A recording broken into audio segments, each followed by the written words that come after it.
Hello viewers, আসসালামু আলাইকুম। কেমন আছেন আপনারা? আশা করি সবাই ভালো আছেন। তো ভিউয়ার্স, আরও নতুন একটি ভিডিও নিয়ে আসলাম। আজকের ভিডিওতে কথা বলবো বাচ্চাদের ডায়াপার নিয়ে। ভিউয়ার্স, আজকের ভিডিওটি আমার চ্যানেলের অন্যান্য ভিডিও থেকে একটু ব্যতিক্রম, কেননা আমি সব সময় মেডিসিন নিয়ে কথা বললেও আজকের ভিডিওতে আমি বাচ্চাদের ডায়াপার নিয়ে কথা বলবো। তো ভিউয়ার্স, আপনাদের সাথে আমি কথা বলছি Mohammad Tariq Islam, medicine specialist, DMS, diploma in medicine and surgery. তো ভিউয়ার্স, আজকের ভিডিওতে আমরা জানব যে বাচ্চাদের কেন র্যাশ ওঠে, এই র্যাশ ওঠার কারণ কি এবং র্যাশ উঠলে আর চিকিৎসা কি।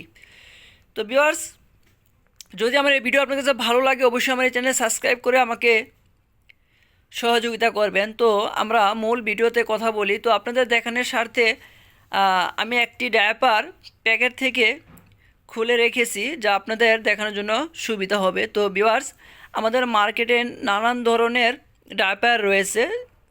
আপনারা যেটা দেখতে পাচ্ছেন, ডায়াপেন রয়েছে, থাই রয়েছে, অ্যাবনি রয়েছে, আরও রয়েছে এসএমসির রয়েছে।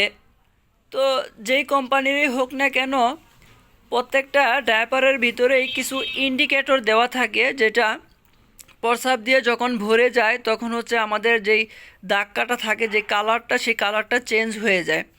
তো আমি এখন বলবো যে বাচ্চাদের র্যাশ ওঠার কারণ কি এবং এই দায়ভার কার। তো ভিউয়ার্স, প্রত্যেকটা প্যাম্পাসের যেহেতু ইন্ডিকেটর রয়েছে যে প্রস্রাব যখন ভরে যাবে তখনই হচ্ছে এই যে দাগগুলো আপনার স্ক্রিনে দেখতে পাচ্ছেন, অর্থাৎ এই দাগগুলো হচ্ছে কালার চেঞ্জ হয়ে যায়, নীল বর্ণ ধারণ করবে।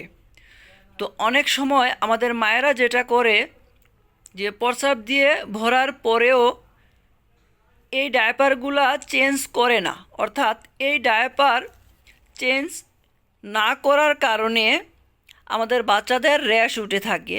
আমি আবারও বলছি, প্রস্রাব দিয়ে ডায়াপার ভরে যাওয়ার পরেও যখন আমাদের মায়েরা ডায়াপার চেঞ্জ না করবে তখনই হচ্ছে আমাদের বাচ্চাদের র্যাশ উঠে যায়। তো ভিউয়ার্স, আমি এখন বলবো যে আপনারা কিভাবে এই ডায়াপারগুলা সঠিক নিয়মে বাচ্চাদের পরাবেন এবং কখন খুলে ফেলবেন।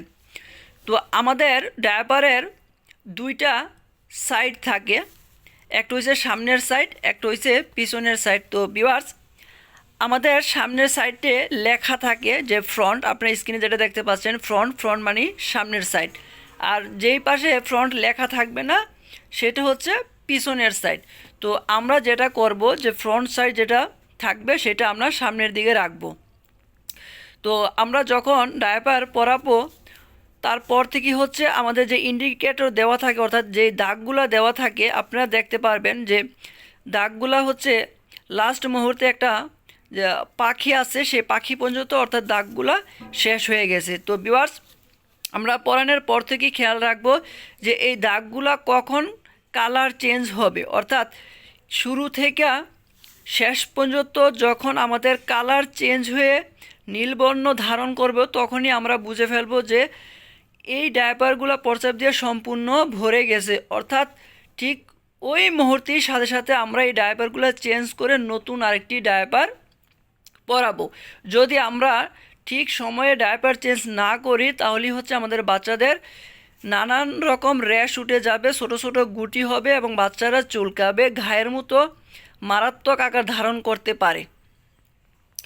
তো ভিউয়ার্স, এখন আমি বলবো যে যদি কোনো বাচ্চার র্যাশ অথবা গুটি গুটি হয়ে যায় তাহলে এর চিকিৎসা কী। তো ভিউয়ার্স, যদি কোনো বাচ্চার র্যাশ অথবা গুটি গুটি হয়ে যায় তারা হচ্ছে ডিরেশ ওয়েনমেন্ট অথবা ডিরেশ প্লাস ওয়েনমেন্ট, দুইটা ক্রিমের যে কোনো একটি ক্রিম আপনারা ব্যবহার করবেন। আমি আবারও বলছি, যদি কোনো বাচ্চার র্যাশ উঠে যায় অথবা গুটি গুটি হয়ে উঠে যায় তাহলে আমাদের বাজারে ডিরেশ ওয়েনমেন্ট অথবা ডিরেশ প্লাস ওয়েনমেন্ট রয়েছে, যে কোনো একটি ব্যবহার করলেই একদিনের ভিতরেই বাচ্চাদের র্যাশ অথবা গুটি গুটি ভালো হয়ে যাবে। তো ভিউয়ার্স, যদি আমার এই ভিডিও ভালো লাগে লাইক করে কমেন্ট করবেন এবং আমাকে জানাবেন। তো ভিউয়ার্স, সবাই ভালো থাকবেন।